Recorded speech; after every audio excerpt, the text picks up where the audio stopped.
बिस्मिल्लाहिर्रहमानिर्रहीम। अस्सलाम वालेकुम नाज़रीन कराम, मैं हूँ अब्दुल बासित स्वाति और आप देख रहे हैं मेरा डिजिटल चैनल। नाज़रीन कराम, पाकिस्तान पीपल्स पार्टी का काफ़ी अहम रोल रहा है पिछले एक साल के अंदर, और आज आपको यकीन मानिएगा बड़ी अहम और चौंका देने वाली ख़बर देने लगा हूँ। मैंने जब ये ख़बर सुनी तो मैं ख़ुद चौंक उठा था कि क्या ऐसे भी हो सकता है। बहरहाल वो ख़बर आपको बताते हैं, ख़बर क्या है, किस शख्स के हवाले से, कौन सी ऐसी अहम शख्सियात है। लेकिन उससे पहले चंद अहम और ख़बरें हैं, वो भी आपके साथ शेयर करना बहुत ज़रूरी हैं। एक तो जो सिविलियन का ट्रायल है मिलिट्री कोर्ट्स के अंदर, उस हवाले से जो आज डेवलपमेंट्स हुई हैं, जो आज कोर्ट के अंदर होता रहा, वो आपके सामने रखेंगे। बहरहाल स्टार्ट करते हैं आज की ख़बरें। मेरा व्लॉग आखिर तक देखिएगा, यकीन मानिएगा बड़ा दिलचस्प व्लॉग है और बड़ा मज़ा आने है आपको। तो सबसे पहले बात कर लेते हैं पाकिस्तान पीपल्स पार्टी के हवाले से, क्योंकि बड़ा अहम रोल रहा है जब PDM का ऐसा थी उस वक्त भी, और जब PDM से अलहदा होगी हुकूमत कैसा रही तो उस वक्त भी बड़ा अहम रोल था।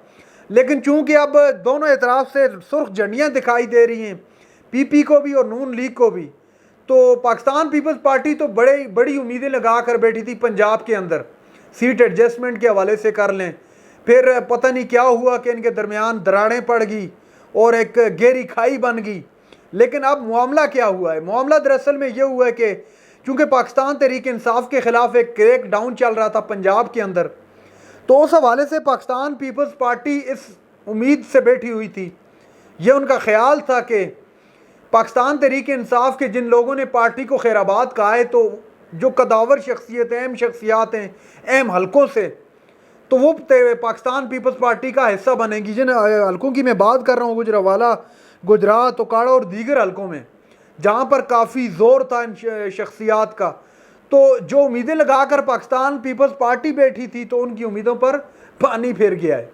पानी इस सेंस में फिर गया है कि इन लोगों ने इनकार कर दिया है पाकिस्तान पीपल्स पार्टी में आने से। तो अब पाकिस्तान पीपल्स पार्टी की क़यादत ने अहम जो आला ओहदेदारान है पंजाब से, उनसे जवाब तलब कर लिया कि ये क्या ड्रामाबाजी है, क्या मामला बना रखा है। इन शख्सियात ने आना था, हम 18-20 सीटों की उम्मीद लगा कर बैठे थे, हमने आने वाले दिनों में हुकूमत बनानी है, तो ये मामला क्या है। अब सुर्ख झंडी नून लीग ने भी दिखा दी है PP को, और PP ने नून को भी दिखा दी है। तो मामला तो अब काफ़ी आगे निकल चुके हैं, काफ़ी दरारें पड़ चुकी हैं।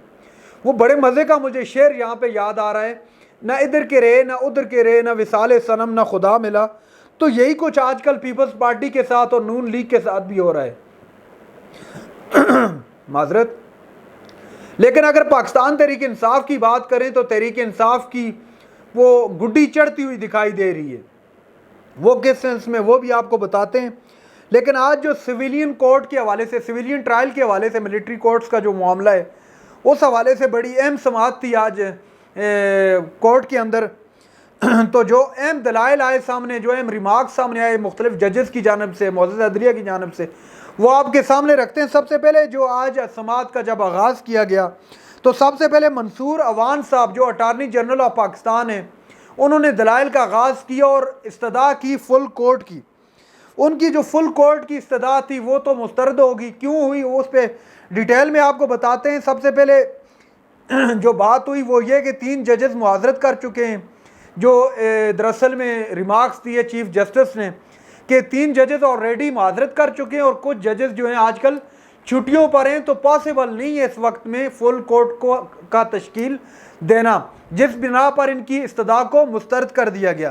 तो बड़े अहम रिमार्क्स सामने आए। जो अहम रिमार्क्स आए वो आपको बताता हूँ। जस्टिस आयशा मलिक साहिबा ने जो रिमार्क्स दिए वो ये थे कि हुकूमत ने बेंच के मेंबर पर एतराज़ किया, हुकूमत के कहने पर जस्टिस मंसूर अली शाह साहब अलग हुए, अब हुकूमत फुल कोर्ट का कैसे कह सकती है।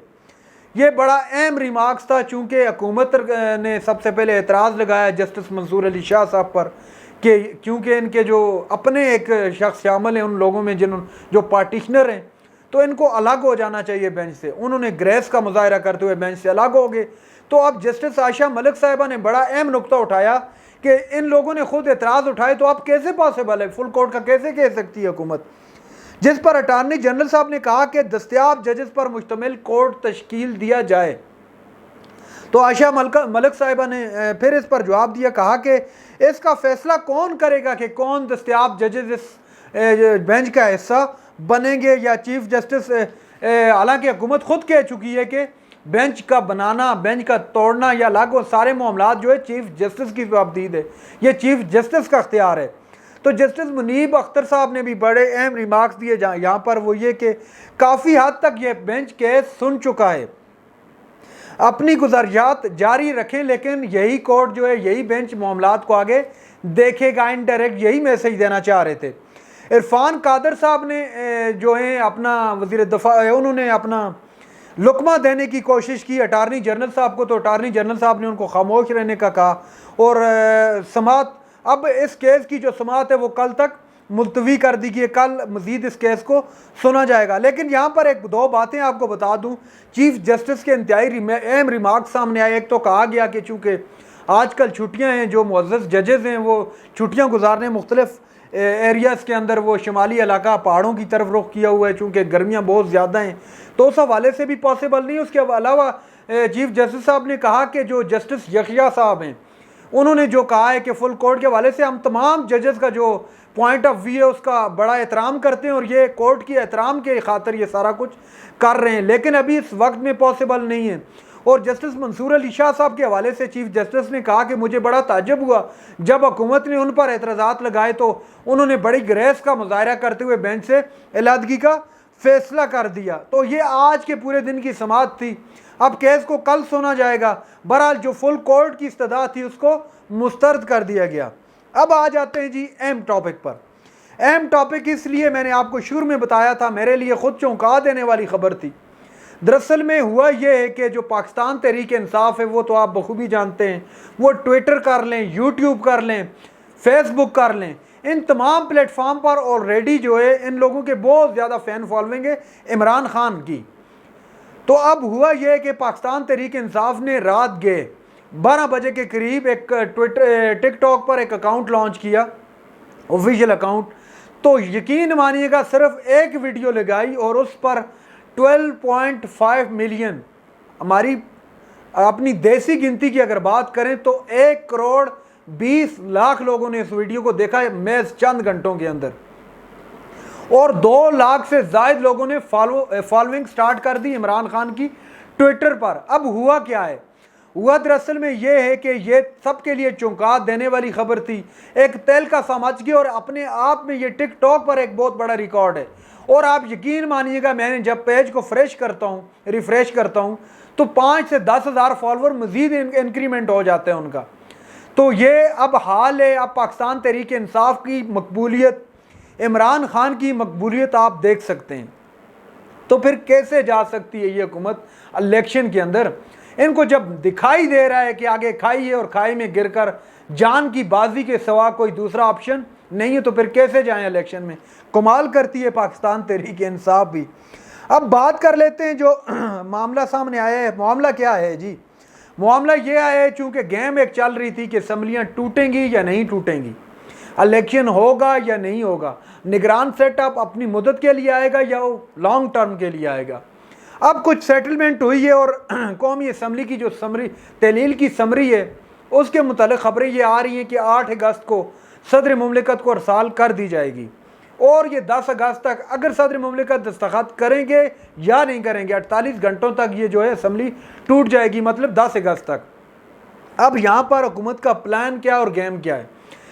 देखिए, जब असम्बली अपना टेन्योर से मुराद 5 साल मुद्दत पूरी करके टूटती है तो इलेक्शन कमीशन पर या आइन हमारा ये कहता है कि 60 दिन के अंदर इलेक्शन करवाना ज़रूरी है।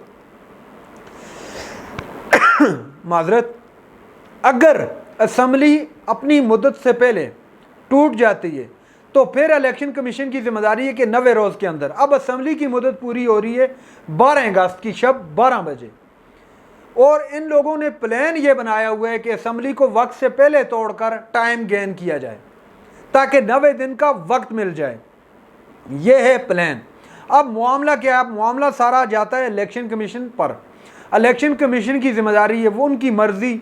ज़रूरी नहीं है कि ये जो 90 दिन की मुद्दत है या 60 दिन की मुद्दत है ये ज़रूरी पूरी करनी है, नहीं। अब यह इलेक्शन कमीशन की जिम्मेदारी है कि असम्बली टूटने के दिन से लेकर 90 दिन की आखिरी तारीख तक किसी भी वक्त इलेक्शन करवा सकती है अगर असम्बली वक्त से पहले टूटी। अगर इलेक्शन कमीशन यहाँ पर PDM का रोल प्ले नहीं करेगी तो फिर 60 दिन से पहले भी इलेक्शन पॉसिबल हैं, चूँकि उनको इस चीज़ का पहले से इदराक है, पता है उनको इस बात का कि असम्बली की मुद्दत पूरी होने वाली है, 1-2 दिन से कुछ फ़र्क नहीं पड़ता, लिहाजा वो अपनी पूरी तैयारी में ऑलरेडी होंगे। अगर उन्होंने यहाँ पर बेहतरी का मुजाहरा करते हुए, जमहूरियत को बेहतर मुस्तकम करने का मुजाहरा करते हुए एक बेहतरीन, ताकि कोई भी बंदा उस पर पॉइंट आउट ना कर सके, उस पर इख्तलाफ ना कर सके, उस पर कोई बात ना कर सके, तो वो बग़ैर 90 दिन को देखे 60 दिन के अंदर भी इलेक्शन करवा सकती है अगर इन्होंने टीम बी PDM का रोल प्ले करने की कोशिश ना की। तो अब ये सारा प्लान था, ये मामला था जो मैंने आपके सामने रखा। नाज़रीन इकराम, अगर वीडियो पसंद आई है तो लाइक लाजमी कर दीजिएगा, चैनल पर जो नए चैनल को सब्सक्राइब कर लें। अगली वीडियो तक के लिए अल्लाह हाफ़िज़।